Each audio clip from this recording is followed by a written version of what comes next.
तो हे ভিউয়ার্স सगुन दाम আর मिटे नया वीडियो रे तो तीन दो 28 जनवरी और पश्चिम बंग आदिवासी कल्याण समिति खो मिटे पथयात्रा मीटिंग आयोजन हुई कना और ओना मीटिंग ना स्थान दो हुई कना Durgapur city centre bus stand रे और नोआ मीटिंग आयोजन ना कारण दो हुई कना किछु दिन लहा रे मेडिकल ना परीक्षा हुइलना ओना मेडिकल ना परीक्षा रे इसिता सोरेन बोले मिटेन कुड़ी टॉप 2 रे हेलना और टॉप 1 रे जहाय तहे कना उनी दो फेक सर्टिफिकेट बनाव कते परीक्षा दुर कते टॉप 1 रे हे कना तो उना निये की इसिता सोरेन हाई कोर्ट रे केस फाइल लीदा और केस फाइल पर हाई कोर्ट एक्शन हताव कते इसिता सोरेन जायगा को मा दिया नुआ खय लाहा से इसिता आय बाबा बाय लड़ाई दाड़ीते नुआ केस आदिवासी कल्याण समिति हैंड ओवर कुआ नुका फेक सर्टिफिकेट एम कते जातने हर परीक्षा को एम कदा उनको प्रति जाते सीबीआई द्वारा तदंत होक और नुआ ना फाइनल फैसला दो दिल्ली सुप्रीम कोर्ट रे 29 जनवरी सोमवार हिलो हुआ तो नुआ निये गी पश्चिम बंग कल्याण समिति दुर्गापुर सिटी सेंटर रे मिटे कटी पारांग मीटिंग आयोजन हुई कना तो नितो सिटी सेंटर बस स्टैंड की भी नहीं है तो चलो मीटिंग में आजम लगी शुभ सन्ध्या good evening to everyone Paschim Banga आदिवासी कल्याण समितिर পক্ষ থেকে আবামর আদিবাসীদের পক্ষ থেকে এখানে উপস্থিত যারা পথচলতি মানুষজন আছেন বা যারা যাত্রী আছেন ওনাদেরকে সকলকেই জোহার এবং প্রণাম। আপনারা যারা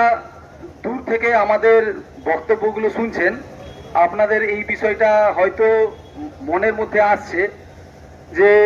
হয়তো ভোট আসছে তাই হয়তো বিভিন্ন ধরনের মাইকিং অলরেডি শুরু হয়েছে।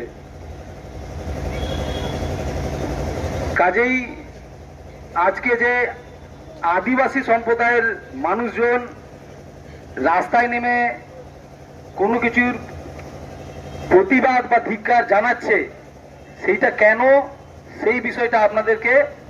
ছোট্ট করে জানিয়ে রাখি। প্রথমত এটা অত্যন্ত দুঃখের, এটা অত্যন্ত লজ্জাজনক ব্যাপার যে ভারতবর্ষ স্বাধীনতার ৭৬ বছর পরও আদিবাসীদেরকে রাস্তায় নামতে হচ্ছে শিক্ষার অধিকারের জন্য।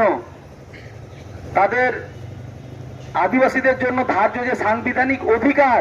সেই ধার্য সাংবিধানিক অধিকারের যাতে যথাযথ ইমপ্লিমেন্টেশন হয় তার জন্য আমরা দুদিন আগেই ভারতবর্ষ তথা বিশ্বের বৃহত্তম গণতান্ত্রিক রাষ্ট্র আমরা ৭৫ বছর পূর্তি পালন করলাম প্রজাতন্ত্র দিবসের। আর আজ আমরা আপামর আদিবাসীরা রাস্তায় নেমে দাঁড়িয়েছি যে আদিবাসীদের উপরে কি অত্যাচার হচ্ছে এবং কেমন ধরনের একটা গল্প বা সিল্ডিং বানানো হয়েছে যে আদিবাসীরা নাকি খুব আনন্দে আছে, আদিবাসীরা হাসছে, আদিবাসীরা খেলছে এবং আদিবাসীদের নাকি না চাইতেই বহু কিছু জিনিস দিয়ে দেওয়া হচ্ছে। কিন্তু যারা আপনারা আমাদের বক্তব্য শুনছেন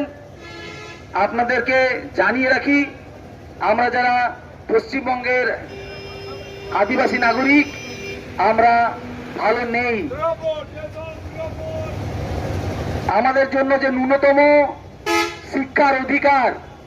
সেই শিক্ষার অধিকার থেকে আমাদেরকে বঞ্চিত করা হচ্ছে। আমাদেরকে অত্যন্ত ক্ষুদ্র ক্ষুদ্র ইস্যুগুলো তুলে ধরে সেইগুলোকে হাইলাইট করে দেখানো হচ্ছে যে আদিবাসীরা শুধুমাত্র মেলা খেলা পছন্দ করে, ধামসা মাদল পছন্দ করে। বিষয়টা একেবারে তাই নয়। আদিবাসীদের উপর যে অত্যাচার হচ্ছে সেই অত্যাচারের বিরুদ্ধে গর্জে ওঠার জন্য আজ আমরা পথসভা করছি। এই রাজ্যের মাননীয় মুখ্যমন্ত্রী যিনি নিজেকে সততার প্রতীক হিসাবে প্রতিষ্ঠিত করে আসছেন এবং আদিবাসী দরদি হিসাবে যিনি প্রতিষ্ঠিত করে আসছেন, আজ উনি আদিবাসীদের বিপক্ষে গিয়ে আদিবাসীদেরকে কোণঠাসা করার জন্য যে সকল সাসপিসিয়াস যে সকল মানুষজনের নামের তালিকা যাদের বিরুদ্ধে সিবিআই তদন্ত তার বিরুদ্ধে রাষ্ট্র বা রাজ্য সেই সিবিআই তদন্তের বিরুদ্ধে সুপ্রিম কোর্টে গেছে। এইখানে আমাদের আপত্তি। আমরা পশ্চিমবঙ্গের আদিবাসী নাগরিকগণ যখন নিট পরীক্ষায়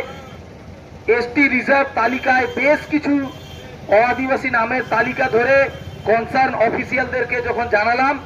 তখন ওনারা দেখেও দেখেননি। আমাদের মধ্যে থেকেই এই দুর্গাপুরের বাসিন্দা, যিনি নিজের অধিকার সম্পর্কে সচেতন, সেই ঈশিতা সোরেনের অভিভাবক যখন এর বিরুদ্ধে হাইকোর্টে যখন অ্যাপিল করে, সেই অ্যাপিলের পরিপ্রেক্ষিতে কিন্তু আমাদের হাইকোর্ট থেকে একটা রায় পাওয়া যায়, যেটা অনেকগুলো রায় হওয়ার পরে আমরা রায় পাই যে যতগুলো সাসপিসিয়াস নাম, সেই সাসপিসিয়াস নামের বিরুদ্ধে সিবিআই তদন্ত হবে। কিন্তু এই যে সাসপিসিয়াস নামের বিরুদ্ধে तो मीटिंग को चाबाय ना आले हन तो आले चला करना तो हम जाना प्राय 7:30 लेका और आले दले हेलना ओई 4टा लेका तो 3 का वीडियो तो नडा की मुचोदा ये हो जारो नेक्स्ट वीडियो रे बाय।